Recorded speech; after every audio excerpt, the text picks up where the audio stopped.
Welcome to the Campus to Canton Senior Bowl roster preview. We're so excited to officially announce that Campus to Canton is going to be live and on site in Mobile for Senior Bowl week.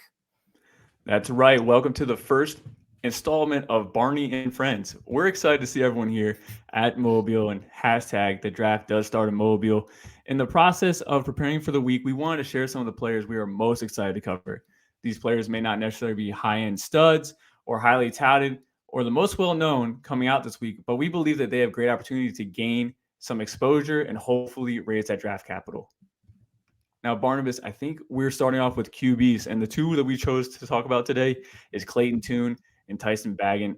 And I'm just gonna get into it. I'm getting into my guy first here. Let's talk about Tyson Baggett, right? He's D2, and he owns almost every single record known to man in D2 football. This past year, he was 400 completions for 572 attempts, 4,580 yards, 41 touchdowns, 8 interceptions. He has great NFL size. I just want to put that out here. 6'3", 210. Last year's class was clearly lacking the size. I do think he's got some arm talent. He's pretty good at getting zip on the ball in the short area. And he's also a good processor. He doesn't really get caught up on the first read. And that's just very important because I think that's kind of like the main step of going from college to NFL if you can process. Here's the weaknesses, though. Okay, one, it's D2, so we haven't really seen him play tough competition. And even when playing D2 defenses, I do think his decision making tends to break down once the defense gets pressure on him. You know, he likes to tuck and run as soon as the pocket starts collapsing. He is mobile. I wouldn't say he's like a Will Levis rusher either. Like he's not a Carson Strong. You know, he's not a zero in rushing. And then his mechanics too. He does kind of have a loopy motion for his throwing arm. But I do think he has a good quick release. So I'm just the decision making thing at a D2 level, not having that kind of cleaned up. I'm not really overly confident that he cleans it up here at the Senior Bowl, but he is the mystery box QB coming in, and so that's why it's just a little bit exciting. And obviously, it's kind of hard to get your hands on Shepherd tape, so very limited sample size for me. Barnabas, do you have any input on Tyson Baggett? Yeah, it sounds like he's, your typical guy who plays really well in structure. But that processor really just shuts down as soon as the first read is gone. And I think that's an interesting translation where, not every offense needs that, but needs someone who can get to the second and third reads. But most offensive coordinators are definitely looking for it. Let me talk about my guy, Clayton Tune, who has put up all the stats you could possibly want in college, right? And so we're looking at a guy who's just has put up numbers and has done it for a long time. And so what are NFL teams going to be looking at? I think he really has the ideal build for a quarterback. He reminds me a lot of his predecessor at Houston, Case Keenum, in that he has the tools to be a long-term backup. And so I'm really interested to see him because a lot of the drawbacks that people point to for him is that, maybe he only played against G5 talent or whatever. Although, we've seen him against, Big 12 offenses as well. And some people say that, he can't do it in every system. And so let's see what he can do with NFL coaching out there. I really think that the amount of time that he spent as a starter in college is really going to help him. He has that experience. He has that savviness. He has that little bit of toughness where, he'll take a couple rushing yards when he needs to. But he's always keeping his eyes downfield, and it's just really impressive to see what he does, especially under pressure. Like you can see right here, throwing right to the tight end. It shows that he has all the experience you could possibly want. From a quarterback, especially one that can come in maybe in the NFL and just come in a little bit fresh off the sideline, when the starter goes down. I do think he needs to work a little bit on his throwing motion. It's a little bit wonky sometimes, but more importantly, he drifts into pressure every once in a while, and so I really want to see him improve his pocket awareness a little bit. And I think his throwing motion is fixable. It just needs to be a little bit more repeatable because every once in a while it just kind of gets a little bit wonky. But as you can see, 6'3", 220 is roughly what NFL quarterbacks are going for these days. You can't really build too much better of a build from there. And 4,000 yards, 40 touchdowns, 10 interceptions for a team that was passing a lot. That's fairly impressive. You have any thoughts on Tune? I actually had a question for you. I just want to know if you could answer this. It seems like 2 seasons in a row, Clayton Tune kind of was a slow starter and then ended the season off hot. I was wondering if you had any input on that because that's something I just look at when I see the box scores. Sure. I mean, I think part of it is obviously the big criticism, right? He played at a G5 school that was running, a pass friendly system, and they were scheduling pretty decent teams at the beginning of the season. They weren't going even lower than G5. They were taking their Texas Techs and their decent Power Five competition. So I think part of it is that, but also just the bigger point with that is less to do with, I think, Clayton Tune. His offensive line was atrocious for most of his tenure at Houston, and they were just not giving him opportunities. And so he was having to get rid of the ball on the first read, not because he couldn't get to the second read, but because he was either moving off his spot and just improvising off of that, or just he was going down and having to run for his life. So I think that's probably has to do a lot with his slow starts, but I also wonder, you want your backup quarterback to be very prepared, right? And so maybe that has something to do with his process. I don't know. We'll see. But I'm interested to see what the NFL coaching does to him. All right, let's go on to our next position group here. We're going to talk about running backs. We're talking about two running backs tonight. We'll be talking about Kenny McIntosh and Roshan Johnson. I'm just getting right into Kenny McIntosh. He's the reason why I picked Kenny McIntosh first off is that we just saw James Cook go in the second round, pass catching back from Georgia, and it's kind of a very similar narrative here. We got another pass catching back from Georgia, and so I almost kind of want to ask myself, and I've been asking myself for a whole year now, did James Cook get drafted for his name or for his actual skill set? Because I think it's commonplace that most people already think that Kenny McIntosh is a better pass catcher. The question is, how good of a runner is he down the middle? And in this clip here, you see him get caught here, and it's just he kind of drives into it, which is fine. But on this other clip right here, he struggles with vision. I think he expects to hit the first hole, and once that first hole is gone, he's very indecisive, a slow processor, and just kind of hesitant as a runner. So he's one of those guys that excels in the open field, but really needs those holes opened up for him. So again, similar to James Cook, I don't think he offers as much down the middle, especially in this class. I would not call him a special runner. So he's 6'1", 210. Obviously, we like the size. 150 rushes for 829 yards and 10 touchdowns. His strengths, though, are his hands. It's a running back you want to get in space and just let him turn on the burners there. He does erase pursuit angles. He's very good at running angles, so I kind of like that. His weaknesses, though, again, lacks power. He's got good size, but when he hits the back of his lineman, he doesn't drive. And I want to see him drive those feet because it's added strength. It's 2v1. Just push a little further. And then his footwork, too. He doesn't have quick feet. He's not a stutter step type of guy. He's more of a one cut and go. And then those one cut and go guys do need power. So Kenny McIntosh, one of the best pass catching backs in this class. And as a runner down the middle, I don't think he's special. Not saying he's a non-zero, but he does need some decent O-line help for that. Barnabas, do you have any input on Kenny McIntosh? Yeah, it's interesting, right? That comparison to James Cook in that, Georgia, who is not really that prolific of an offense, they're more so known for their defense, but having two receiving backs come out back to back is interesting because, evaluators remember last cycle that it was almost a dead giveaway when James Cook was on the field. He was almost always going out for a pattern, not necessarily rushing the ball. And so Georgia was almost tipping their hand with James Cook, but it was a little less so with Kenny McIntosh. So it's interesting that they shifted more towards running the ball with him and not just giving away their strategy. I'm interested to see because he needs to be able to prove that he can run behind a not 25-star offensive line. So it'll be interesting to see. 30 if you count Darnell Washington out there. Right. You want to go on to and talk about Roshan Johnson, the forgotten man at Texas. Absolutely. Roshan Johnson was stuck behind Bijan Robinson his entire career, basically, at Texas, right? And this is a guy who is just big. He's a bully ball. He reminds me a little bit of current state Zeke, where he just wants to run everyone over here. But he has a little bit of hands as well. He's got, and he never goes down with the first tackle, almost like Marion Barber-esque in that sense. And so, he didn't put up much production in college, but I'm really excited to see what he does, where the focus is finally on him for once. And so,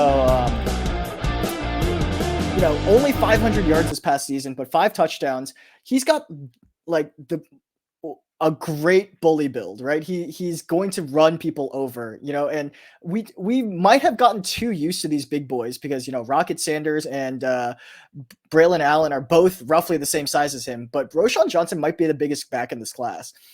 So his build is definitely a strength for his contact balance. When you're that big, you have to have that contact balance, right? Coaches expect it from you, and so he definitely has that. In a couple of the clips, you could see he was never going down on first contact. It was always taking more than one person to get him down. And, he has decent hands for a guy that big. He's not just like this guy that's old fashioned, fullback type where he's running straight up the middle, fullback dive every play. He has a little bit of hands and he's shown that a little bit. I will say he does need to work on his mechanics a little bit, especially when he's reading the hole. He just stops his feet every once in a while. And for a guy who has that much mass, it takes a lot to get that inertia running again.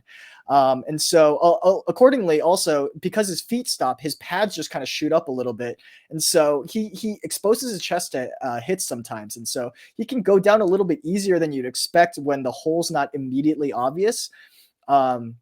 Obviously, you want to know that he can run a little more zone instead of just powers and counters and such and traps, maybe a pitch or two every once in a while. I think he has the athleticism to do that, at least early in his career.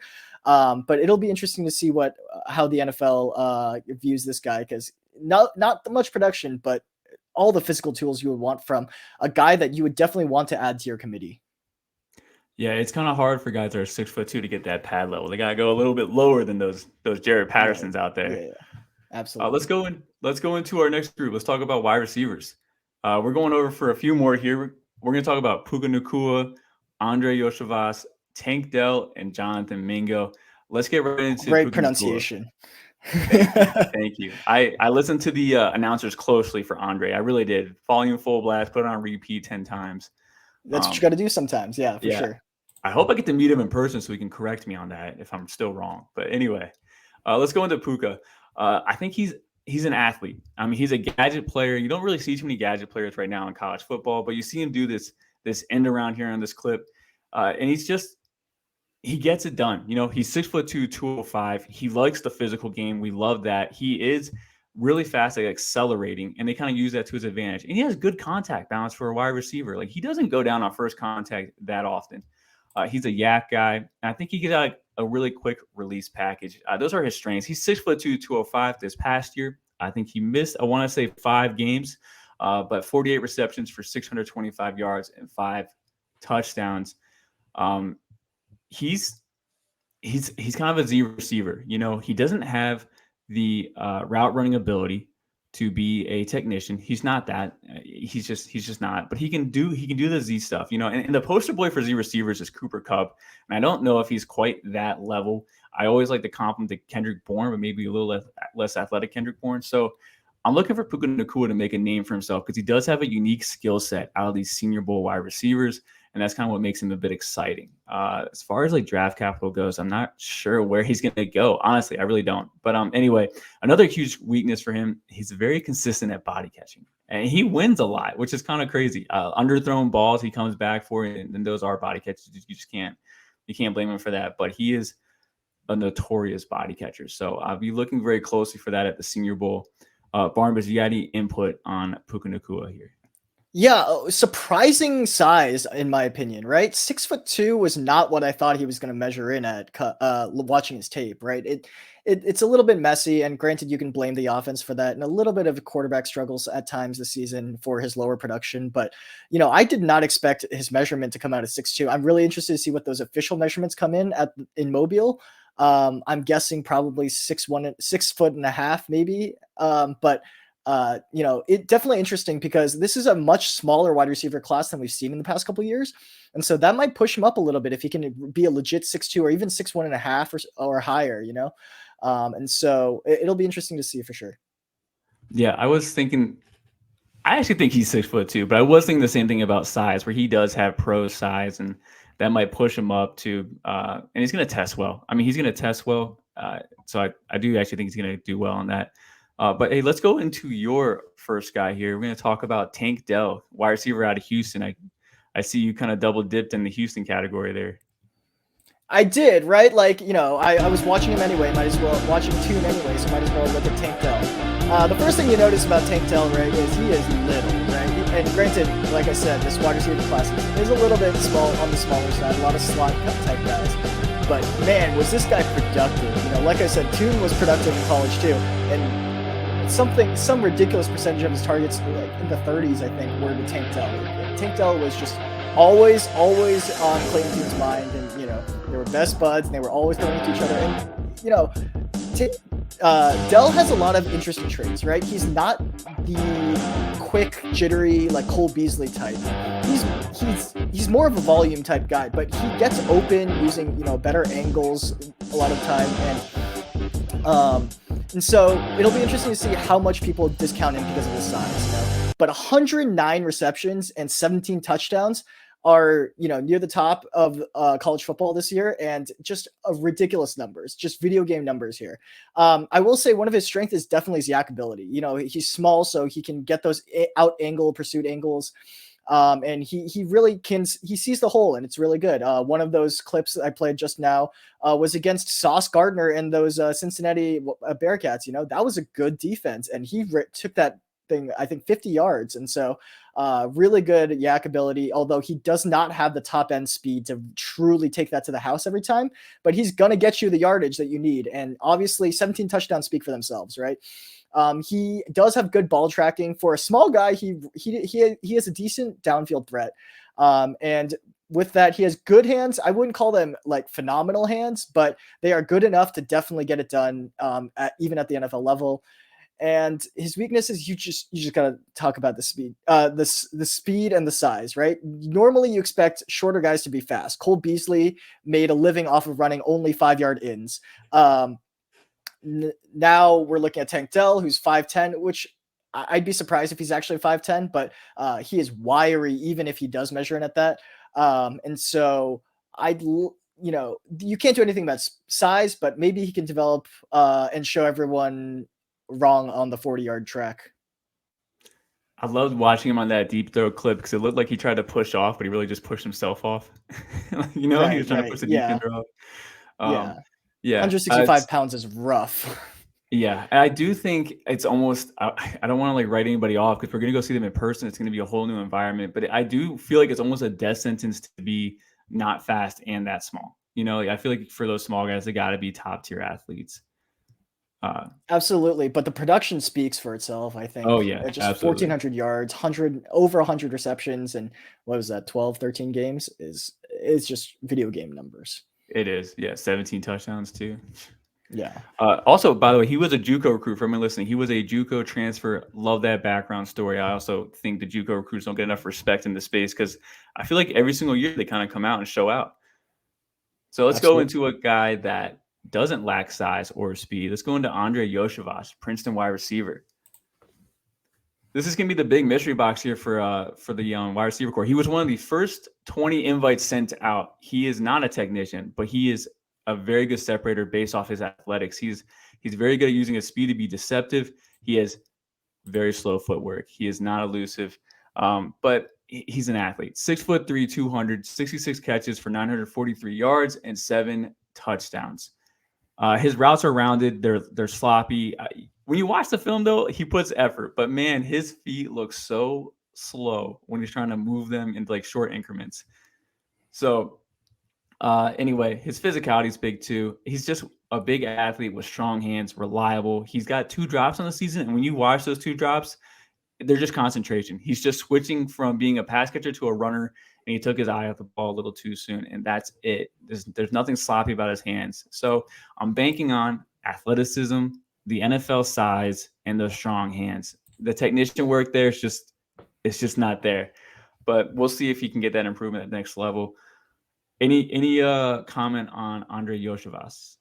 Yeah, I mean, we're super excited to watch him because we just haven't had the opportunity to. We cover fantasy football, so we don't watch that much Ivy League football, but every once in a while these guys come out, and people like Juszczyk and stuff, they prove you wrong when they show up in the NFL.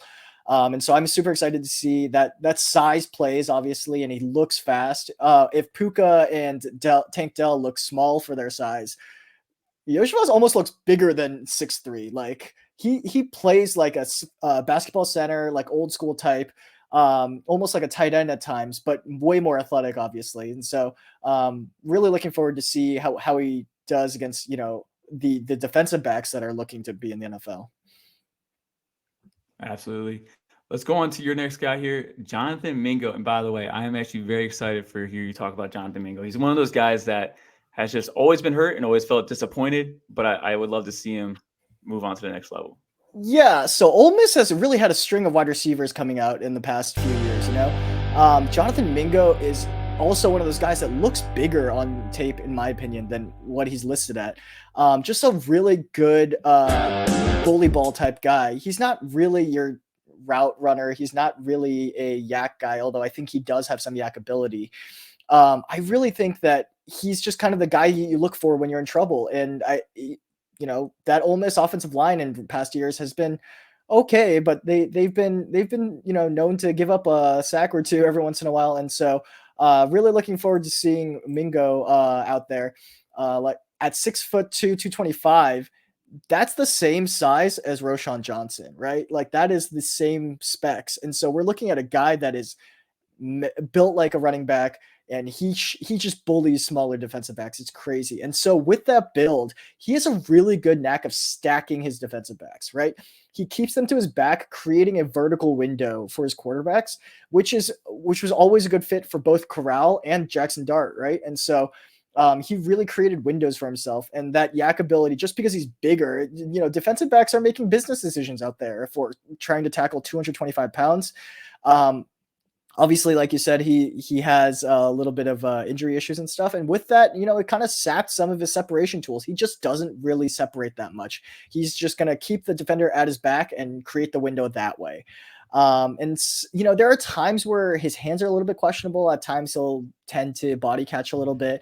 And there are other times where, he's just like falling, and so he's not using his hands, but he's just trying to trap the ball. And there are just times where it doesn't work. But I'm really excited to see whether he can stack just because he was better than the cornerback he was lining up against, or whether with real quarterbacks he can just unlock his potential. Is he the next Debo? No, I mean, no. He's not that, right? He has a similar build, and so I think that's an interesting conversation to have. But it's difficult to call someone the next all-star in the NFL. But I think that with the right offensive coordinator, we can see some sort of like taking advantage of the build, because the build is what you can really work with here. Right. Into our last skill position group here. Let's talk about tight ends. We're talking about Cameron Latu and Payne Durham here. Let's start off with Cameron Latu, right? He was a big name for Devy this past season, kind of fell off, right? He's quick off the line. I think he's got good hands, and obviously you like to see experience. He's 6'5", 244 NFL size, 30 catches for 377 yards and 4 touchdowns. I think he's not a great blocker. And he's also really not good in yak either, which I was kind of really surprised about, because someone his size, tight ends, you think about Gronk, you think about Kelsey, you think about Kittle. Like, these guys are just competitors. They're I hate to say this, they're dogs. I mean, you know what I'm saying? Like, they are trying to fight through everything that they possibly can. And I just don't see that out of Latu at all. I did think he's quick off the line. He's got good hands, but like besides that, like I need more out of a tight end. Blocking's not there either. So I'm hoping to see that be different here. Maybe it's just, he didn't mesh well with the Bill O'Brien offense at Alabama. But Latu was someone that's definitely lost some hype this season, and I'm looking to see him recoup it here at the Senior Bowl. Barnabas, do you have anything to say about Latu? Yeah, we expected a lot more out of Latu, because that Alabama receiving corps had basically zero NFL prospects in the receiving corps. And so we expected Latu to get a lot more targets. Obviously, Bryce was hurt for a while there and stuff, but 377 yards, we expected more of him. And so he might be one of those guys that shows out more in the NFL than stats wise in college. But 244 is a little bit light, so you expect a little bit more receiving prowess out of him. So I think he has the tools, but we'll see how it looks on the field in Mobile, because those are some legit cover guys coming out too, because there are a lot of smaller linebackers that we'll talk about later this week. Yeah, he'll have to transition faster to be a runner at the ball too. He's a little bit of a deer in the headlights in the open field once he catches the ball. He just expects to go down. I don't really understand that. But again, we're getting the opportunity to see them in a new environment. So it's almost like hitting the reset button. But let's go on to your guys. Talk about Payne Durham. Yeah, so I know, I talked to Dalton Miller a lot from PFN, and his big thing is never draft tight ends because you can always find them later, and they always develop late. Well, the guys that are ready to play out of the package are the Big Ten guys, right? These guys are ready to block, right, coming out of the NFL, or coming out of college, and they figure out the receiving because they don't have to be the most athletic guys. They find the holes in the coverage, and they sit down, and they wait for the ball. And so, especially, me being a Cowboys fan, I'm looking at Dalton Schultz coming out of the Pac-12, who is supposed to be a good blocker, is the worst blocker on the team because you have two rookie Big Ten tight ends who are ready to block out of the box. So I'm super excited about the man with two last names, Payne Durham. I always forget which order that goes in. But he's your prototypical Big Ten tight end. He has all those skills. He's ready to block and catch the ball in different areas. I think he's shown a little bit of ability to improvise as well, as you can see in that clip just now. And he's good at leverage blocking, right? He's not going to bowl over 300-pound defensive blocker. That's not he's not a power blocker. But he will always make sure that the leverage is on his side. And so super excited about Payne Durham. He also has some alignment versatility. Purdue lined him up in the slot every once in a while, and obviously that was a fairly prolific passing offense. And Payne Durham didn't get most of the catches this year. It didn't get as many catches as we thought he would get, obviously with the advent of Chuck Sizzle and all those guys. And so 56 receptions for 560 yards. That's a 10 yards catch clip. Not bad, I think he's obviously not a yak guy. Most of these, prototypical Big Ten tight ends aren't.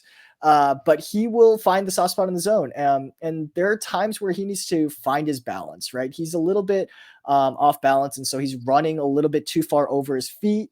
And there are times where in terms of blocking, he's just kind of lunges a little bit and won't get his head across the body of the defender. And so he'll give up a lot of block every once in a while, but he's a willing blocker and he is aware of leverage, which is the important part that many tight ends are often missing. I do think too, like he's 6'5", 255. Look at his arm in this graphic. He can put on some more weight, and I kind of like that. Like that, he has more to grow into that body, which can make him even more of a powerful blocker. Yeah, but I do like that he's a versatile asset because we talked about Latu. Latu's really just a pass catching back. He doesn't really offer much in blocking. But Payne Durham though, he can do a little bit more. So I do like the tight ends that can do more. Yeah, especially with those. To borrow the colloquialism from Vach Lombardi, right? They get their NFL peanut butter and they get their grown man strength once they get there. So those strength and conditioning programs will do him good in the NFL. All right, let's go on to our last position group. Let's talk about offensive line. And for this first name, I'm going to shamefully throw it to Barnabas. Please tell me how to say his name. I believe it's pronounced Olusegun Olutimi. But we will find out in Mobile. That's right. We will. Center here from Michigan. The reason why I chose Michigan linemen is because I just think they translate well to the NFL. It's just consistent. Now, in this clip here, you see him drive the nose all the way to I think it was 6-7 yards. And that's what you want to see. You want to see linemen creating space for their running backs to create on their own. He's got quick hands, second level blocking, which is just huge. And he's got some pre-snap awareness. He's 6'3", 307. His weaknesses, he's the Kenny Pickett of centers. I mean, his hand size is the 1%. It's something like 8 3/4. It's tiny. And I can't wait for him to measure in to verify that. I also do think he does struggle to adapt. He's kind of a once the plan goes wrong, he's kind of slow to adapt. So he's not really instinctive. It's more like he's good to execute the initial plan, but if something goes wrong, then he's not really quick to fix that. You have any comments here about the Michigan center? Yeah, I saw a little bit of lunging from him, which is to say, I think he's so focused on firing off the ball that once in a while he just gets a little bit lost out there.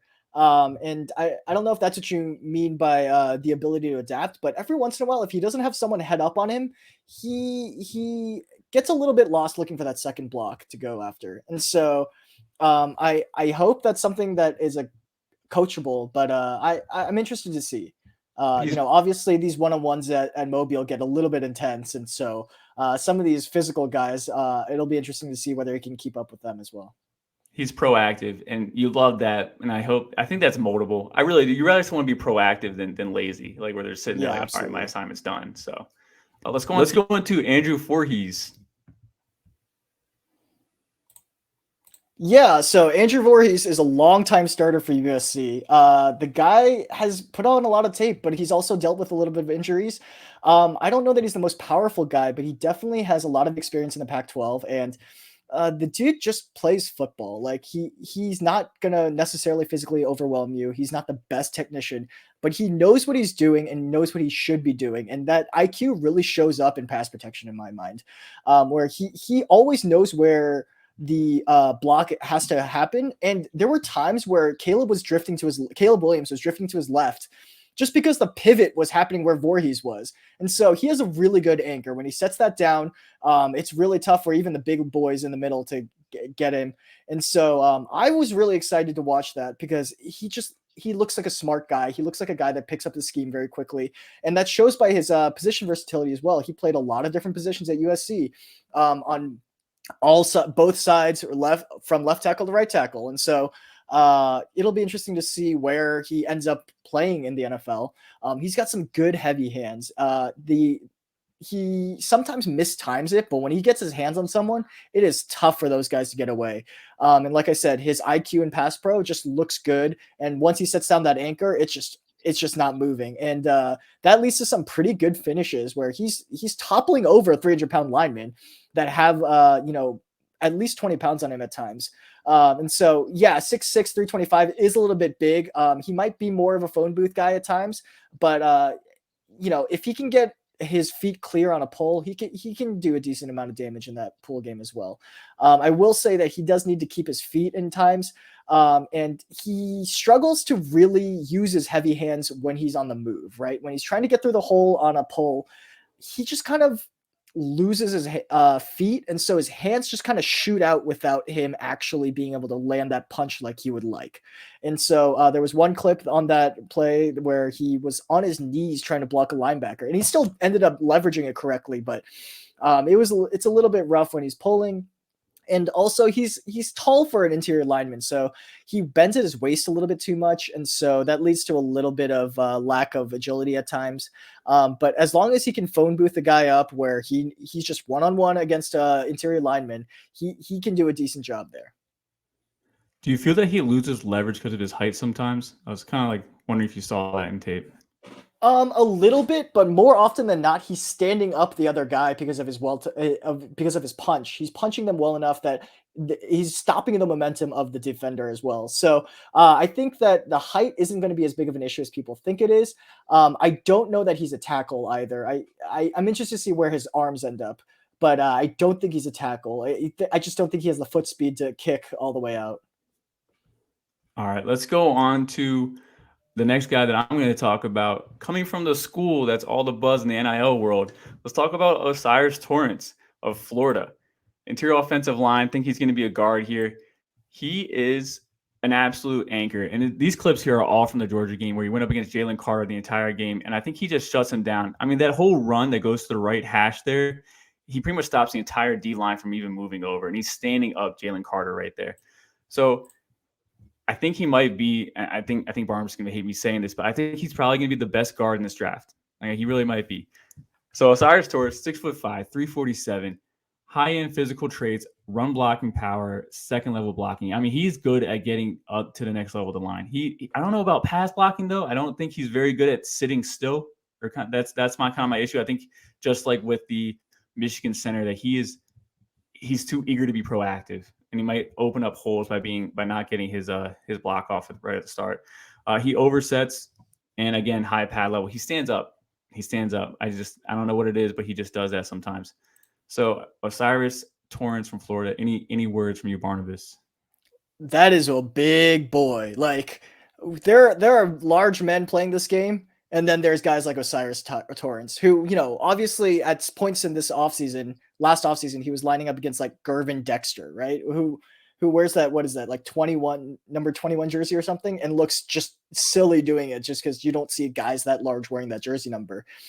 Maybe Marvin Wilson a few years ago. But this is a large man. And so a lot, an offensive line coach will fall in love with the tools. But I think with a lot of, similarly to a lot of large men, he has a couple technique issues that need to be ironed out before he can be like a full top end starter. Do you get the feeling that this guard class is a little bit thin? Because I was kind of getting that feeling from looking at the lineup. It's just not. It's not deep. I think that it's probably about as deep as most classes. I think the problem is the top end is not almost non-existent. I think in Torrance in past few years might have been a second, third round grade, but in relation to all the other guards in this class, I think he's kind of a top end guy just because I don't Scarcity. see, it's a scarcity issue here. Absolutely. Let's go on to your next guy. I believe when we talked on the phone, you were kind of developing a crush here. Talk to me about Darnell Wright from Tennessee. Let me tell you, I heard a lot about Darnell Wright, and I just didn't get eyes on him. Mostly during the season, I was covering a lot of Big 10, Big 12 games, and I just wasn't aware. I knew Tennessee was playing well. I know Josh Heupel's system gets that ball out fairly quickly. But so I just never got a chance to watch this guy, and the more I watched him, the more I was impressed because looking at his specs, I was like, okay, this guy's one of those big guys from the SEC. Obviously, so much offensive line talent comes out of there because so much offensive line talent is from the Southeast. But you just figure he's another one of those big guys that's just gonna struggles to move, but has all the power in the hands, but rough footwork and such. And that was just not the case with Darnell Wright. He's large, but man, can he play?